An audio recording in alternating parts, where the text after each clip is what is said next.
Love with God channel weekly gospel. யோவான் நற்செய்தியிலிருந்து வாசகம். அதிகாரம் 6, இறைவார்த்தைகள் 24 முதல் 35 வரை. இயேசுவும் அவருடைய சீடரும் அங்கு இல்லை என்பதைக் கண்ட மக்கள் கூட்டமாய் அப்படகுகளில் ஏறி இயேசுவை தேடி கப்பர்நாகுமுக்கு சென்றனர். அங்கு கடற்கரையில் அவர்கள் அவரைக் கண்டு, ரபி, எப்போது இங்கு வந்தீர் என்று கேட்டார்கள். இயேசு மறுமொழியாக, நீங்கள் அரும் அடையாளங்களைக் கண்டதால் அல்ல, மாறாக அப்பங்களை வயிறார உண்டதால்தான் என்னை தேடுகிறீர்கள் என உறுதியாக உங்களுக்குச் சொல்கிறேன். அழிந்து போகும் உணவுக்காக உழைக்க வேண்டாம், நிலைவாழ்வு தரும் அழியாத உணவுக்காகவே உழையுங்கள்.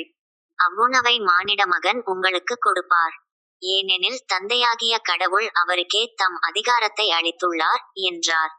அவர்கள் அவரை நோக்கி, எங்கள் செயல்கள் கடவுளுக்கு ஏற்றவையாக இருப்பதற்கு நாங்கள் என்ன செய்ய வேண்டும் என்று கேட்டார்கள்.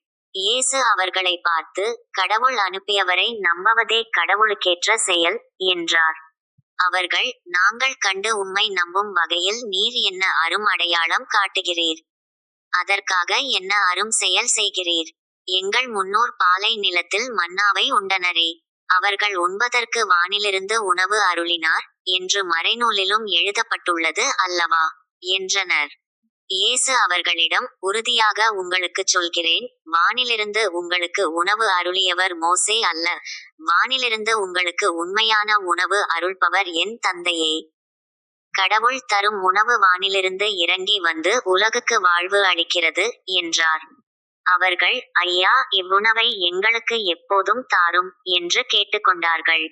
இயேசு அவர்களிடம், வாழ்வு தரும் உணவு நானே. என்னிடம் வருபவருக்கு பசியே இராது, என்னிடம் நம்பிக்கை கொண்டிருப்பவருக்கு என்றுமே தாகம் இராது.